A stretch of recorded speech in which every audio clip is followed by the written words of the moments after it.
At 2:14 local time, the operator of a Patriot battery on the island of Bahrain spots the first contact. Low over the water, moving slowly, a target is coming up the Gulf from the northeast at roughly 110 knots. He keeps it tracked for 8 seconds, and almost immediately a second contact appears behind it, then a third, and then 6 more. These are Shahed kamikaze drones. Swept wings, a 2-stroke engine mounted in the rear, and a warhead more than sufficient to rip the guts out of a building. And at least a dozen of them are heading toward naval infrastructure. Bahrain is a base where 8,000 American service members and their families are sleeping just half a mile from the outer fence. For the battery commander, the problem is not even tactical. These things are flying almost straight and at the speed of a light aircraft. His real problem is math. A single PAC-3 interceptor costs about $4 million. Firing one at a $30,000 Shahed is like swatting a mosquito with a Rolex. Yes, it works. But nobody is handing you the Rolex back. And every missile you fire is one less in reserve in case something much more dangerous appears behind the swarm. But protecting civilians is not optional. He gives the order to fire. Flame erupts behind the launcher. The missile leaves the rail on a pillar of white exhaust.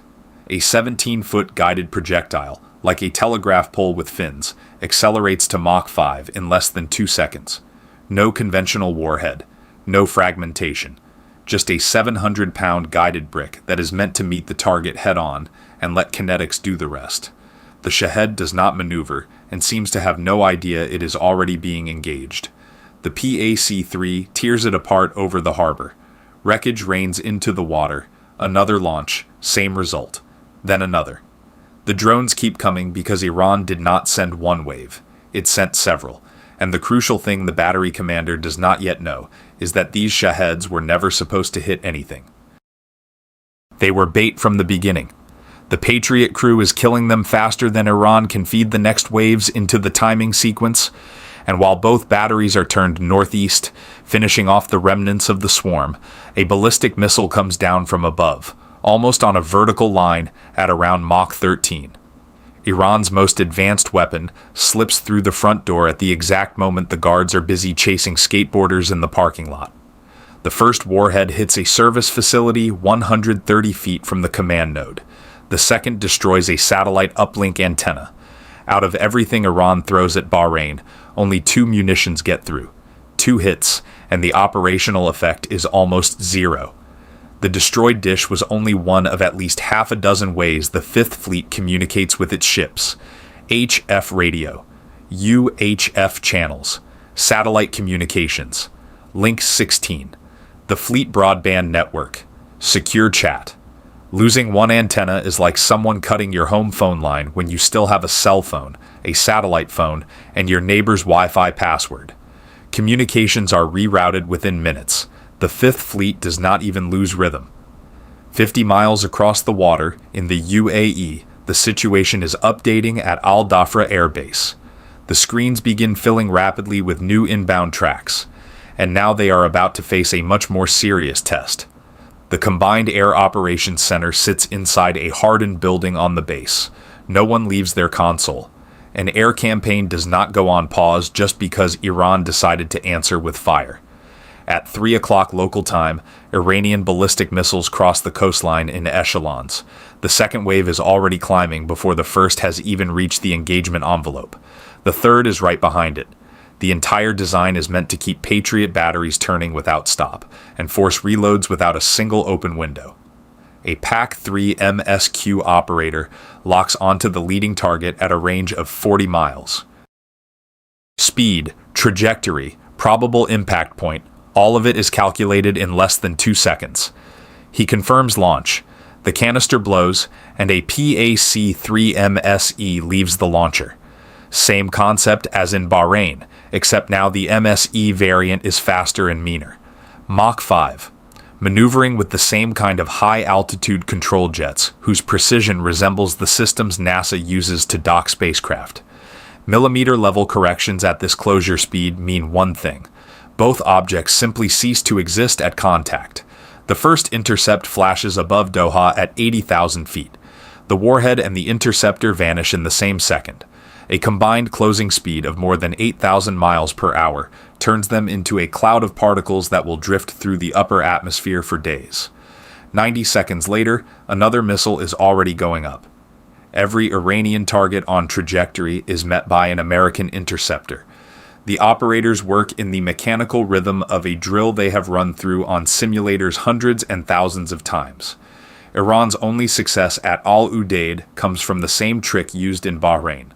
A maneuvering warhead fires its side thrusters at 30,000 feet and shifts slightly off its predicted path, slipping past interceptors already committed to the old solution.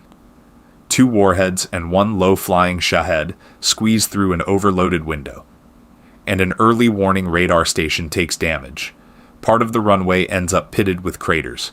But that changes almost nothing. An E-3 airborne early warning aircraft already orbiting at 30,000 feet is doing the same job the ground radar was doing. The base has backup power, backup communications, and backup sensors for every backup.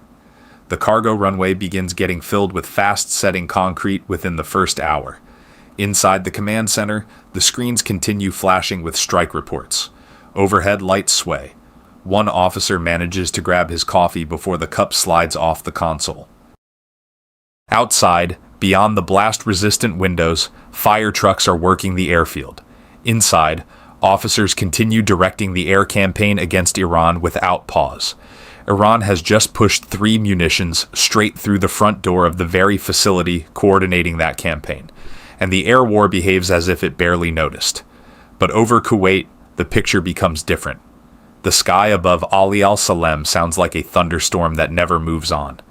380 inbound targets, ballistic missiles and drones, and all of it is arriving in packets, wave after wave, the largest combined salvo.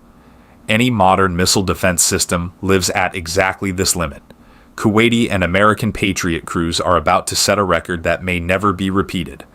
A PAC-3 operator acquires the first inbound Shahab right at the edge of the engagement envelope, 35 miles, descending through 60,000 feet, speed around Mach 6. He fires 2 interceptors 8 seconds apart. Standard procedure: if the first misses, the second is already on the way. The first hits the warhead head-on at 40,000 feet. Flash, and the target disappears from the screen. The second, already launched, self-destructs when it loses the target. 2 missiles for 1 threat, that is the arithmetic. That is the part they do not like putting in glossy brochures. Because against ballistic threats, there is no second chance. The batteries keep drawing white arcs into the sky. Interceptors rise in pairs and flash at altitude. Contrails and debris fall back down. The crews work without stopping. Reload after reload. Launcher canisters empty, are swapped out, and loaded again by ground teams, working beneath the flicker of the interceptors firing over their heads. Every few minutes, another salvo crosses into Kuwaiti airspace. Every few minutes, Patriot answers. The pace never drops for a second. Neither does the accuracy. 3 hours of continuous combat at a density of fire no peacetime exercise ever modeled. 380 intercepts, 0 penetrations, nearly a perfect result under these conditions. No missile defense system was designed to absorb a strike of this volume. They are knocking down hundreds against hundreds. This is the level that rewrites every manual on integrated air and missile defense. Somewhere in a conference room at a defense contractor, the next sales presentation has probably already written itself. But physics still takes its cut. 380 intercepts mean 380 debris clouds, and all of them have to fall somewhere. Most of it comes down in open desert, but fragments from high-altitude intercepts spread over the supply area where soldiers are loading pallets all night. Soon medics are being called across the base. Ground crews patch the runway with fast-setting concrete and reroute forklifts around impact holes left by falling fragments. One stray drone clips Kuwait International Airport. An Iranian barrage of thousands of weapons here ends up doing little more than disrupting civilian aviation. 380 out of 380. The cleanest performance of missile defense in history. Damage from falling debris is the price of physics, not the price of failure, and it is far from the only episode that night that will make its way into textbooks. At 3:47 local time, the operator of a THAAD battery at Al Dhafra Air Base receives a launch warning. 2 ballistic targets are coming in on high arcs from Iranian territory. THAAD is Terminal High Altitude Area Defense. 30 years of development, billions of taxpayer dollars. The system had already proved itself over the UAE in 2022 against Houthi ballistic missiles, and then fired roughly 150 interceptors defending Israel during 2024 and 2025. But until this moment, it had never before defended an American base under a direct Iranian salvo. The battery launches its first interceptor. It bursts from the canister, and under the continuous burn of a single-stage solid rocket motor, drives itself through the troposphere, then the stratosphere, into that thin blackness where the sky stops being blue and space begins, at roughly 60 miles altitude. The nose cone separates, and a kill vehicle about the size of a basketball, packed with infrared sensors and its own correction thrusters, transitions into free flight 60 miles above Earth, above weather balloons, above reconnaissance aircraft, at the very edge of space, where the air is so thin a candle would not even burn. And this thing guides itself onto a target flying at Mach 8. No conventional warhead. Just mass colliding with mass at a combined speed fast enough to cross the continental United States in less than 12 minutes. The seeker acquires the descending Iranian warhead against the cold background of space. The correction thrusters make almost millimeter-level adjustments, and the 2 objects collide head-on. Kinetic energy turns them into vapor. 60 miles above the desert, 2 flashes burst over Abu Dhabi, bright enough to be seen and filmed from the ground. The second interceptor deals with the second target by the same pure physics: acquisition, closure, vaporization. That night, Iran launches more than 300 missiles and drones at the UAE. Every target aimed at military facilities is intercepted. Al Dhafra remains in operation without a scratch, not one crater on the runway, not one blown window in the operations building. With no result to show for it, Iran tries again, this time in Jordan. An F-35 pilot at Al Salti Air Base is finishing his final checks before takeoff when the air raid sirens begin to howl. 49 incoming weapons are converging on the base, ballistic missiles and drones in mixed packets. Jordanian interceptors leap into the night sky. The Patriot battery takes the most dangerous targets. 1 warhead breaks through the perimeter. The blast hits the parking ramp so hard the shot comes through the F-35's landing gear. Off the pilot's left canopy rail, smoke is rising from a structure that has just taken a direct hit. His flight plan already says Iran. He pushes the engine to military power, and 43,000 pounds of thrust pin him into the seat. He releases the brakes. The F-35 starts accelerating down the runway. The sirens are still screaming. To the left, smoke. Over the base, the sky is slashed with interceptor trails, and the fighter disappears into the darkness while missiles are still being hunted above it. The HUD is already crowded with waypoints. The first target is an Islamic Revolutionary Guard Corps command relay on the western side of Iran. The coordinates were updated just 6 minutes earlier over Link 16. The pilot retracts the gear, cleans up the jet, and points the nose east at 400 knots, while the flashes of Patriot launches are still reflecting in his mirrors. He will enter western Iran, put precision-guided weapons exactly on those coordinates, return to the same runway, take a fresh weapons load, and do it again before dawn. 2 combat sorties in one night, both launched from a base that is being shelled at that very moment, and he is not the only one. Roughly 60 other American combat aircraft are operating that night from bases like Al Salti. F-35s, F-15, F-18, plus tankers landing and departing between successive waves. Ground crews are sealing damage with fast-setting concrete while F-35s, F-15, F-18, and tankers keep cycling through takeoffs and landings in between incoming strikes. While one crew finishes one crater, another is already moving to the next and gets concrete into it before the first patch has fully set. A munitions truck detours around a fresh hole in the taxiway to deliver another load to a fighter already turning for its second combat sortie. Weapons crews hang 2,000-pound bombs on pylons, while arcs from Patriot launches keep streaking across the sky above them. Iran fired 49 munitions at this base, using targeting data from Chinese commercial satellites, accurate enough to distinguish individual hardened aircraft shelters. The intelligence picture was almost perfect. The satellites saw everything: hardened hangars, fuel points, the command post.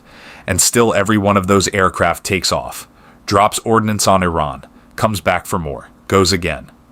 But while bases in the Persian Gulf and Jordan get at least minutes of warning from the east, Erbil in Iraq is so close that they get only seconds, and the attacks come from multiple directions at once. Iraqi militias, positioned 60 miles to the south, launch cheap Iranian-designed drones at American facilities from so close that their engines can sometimes be heard before radar fully gets a clean track. By Saturday evening, they have already claimed 16 separate drone attacks on American positions around the site. The CRAM operator hears the first aircraft before there is even a clean plot on the screen. A cheap two-stroke engine buzzes in the darkness at 300 feet. CRAM does not hesitate. The search radar acquires the target. The tracking radar refines the solution.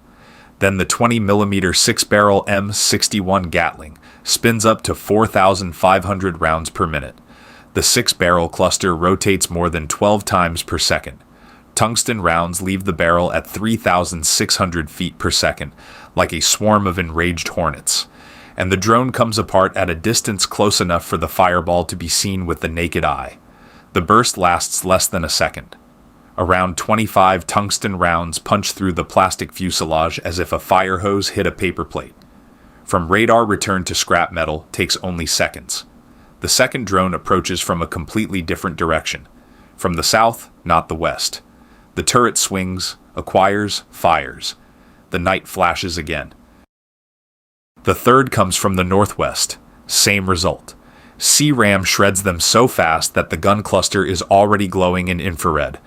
The militias keep launching these things from pickup truck beds 60 miles from the base. They do not even know whether anything is getting through. They just send them into the darkness and immediately post another statement on Telegram. 16 attacks. 16 claims of American casualties. 0 hits inside the perimeter. Iraqi militias are putting up a result of 0.000 and still posting edits as if they won the war on TikTok and Telegram. The most expensive thing damaged in Erbil that entire night turns out to be a section of perimeter fence struck by falling drone debris after a successful intercept. The only American target Iran has not yet struck is the one that is not bolted to the ground. And that may be their biggest mistake of the entire day. The Islamic Revolutionary Guard Corps launches ballistic missiles at the 3rd Carrier Strike Group in the northern Arabian Sea. USS Lincoln snaps into a hard turn, the same kind of evasive maneuver that sent an FA-18 sliding off Truman's deck during a Houthi attack earlier that year. Flight deck crews grab anything bolted down. The carrier's screws churn the Arabian Sea white while the 100,000-ton ship turns to present the smallest possible radar signature to the incoming threats. The escorts do not need the carrier to stay straight. Their Aegis radars already have the targets. Cruisers and guided missile destroyers are spread so wide that from Lincoln's Bridge, the edges of the formation are not even visible. SPY-1D phased arrays are tracking everything inbound before those threats have fully left Iranian airspace. 4 fixed panels on each ship, no moving parts, just trajectory solutions for threats that are only now rising from Iranian territory. The missiles have not yet reached apogee, and the defense already knows where they are supposed to land. The outer layer opens fire first. SM interceptors launch from vertical cells. On 2 destroyers, the hatches blow open. Boosters ignite, and 3,000-pound missiles leap into the darkness, trailing white plumes, to intercept the warheads outside the atmosphere before they can begin terminal descent. SM-3 sheds its first stage booster, then the second, then the third. Each drops away as the missile gets lighter and faster. The final stage is a kinetic warhead the size of a basketball, flying in vacuum over the Arabian Sea at around Mach 13, and correcting its course with nitrogen microbursts precise to millimeters per second. No explosive charge, just a guided brick meant to meet an enemy warhead head-on. It is like threading a needle, except both the needle and the thread are moving at 10,000 miles per hour, and neither side gets a second try. 2 bright flashes, visible from the signal bridge without optics. 2 targets vanish before they even begin to fall. SM-6 handles the next wave on descent. Interceptors leap upward from 3 destroyers at once, converging on warheads dropping at hypersonic speed. Flashes at altitude. More targets disappear. A pair of Shaheeds flying just 50 feet above the water tries to slip below the radar horizon. They penetrate inside the outer layer before Lincoln's C-RAM radar picks them up. 2 RAM missiles leave the launcher 3 seconds apart. Each is a compact guided missile with an infrared seeker that locks onto the drone engine's heat signature. The first ram rides a Shahed over the wave tops and kills it so low that the wreckage splashes directly across the sea surface. The second catches the following drone about a mile behind it. 2 threats, 2 missiles, 2 intercepts at ranges measured in thousands of yards. The fireball is clearly visible from Lincoln's flight deck. Not one Iranian munition touches the carrier or any ship in the formation. 15 minutes later, the deck is already cleared and steam is building in the catapults again. But Lincoln begins an unusual cycle. The air officer calls forward every combat aircraft on deck loaded close to maximum takeoff weight. Launches begin one after another. This is no longer defense. An FA-18 from the Black Aces rolls to the first catapult, carrying 4 GBU-31s and 8,000 pounds of satellite-guided ordnance intended for an underground Islamic Revolutionary Guard Corps command bunker near Isfahan. The catapult officer drops to one knee and touches the deck. The whole machine shudders. From 0 to 165 miles per hour in less than 3 seconds. The Super Hornet leaves the bow and starts climbing east. Then the second catapult fires. Then the first again. Then again and again. 14 aircraft in 9 minutes. Super Hornets, Growlers, Hawkeyes, all of it already coordinating the strike overhead. Every pylon is loaded. Every jet is headed for Iran. Iran delivered its best shot trying to stop this carrier. And all it achieved was 15 minutes of an empty deck. Now every one of those missiles will be answered not by interceptors, but by weapons falling on the sites that launched them or controlled them. If you like this video, check out our other videos too.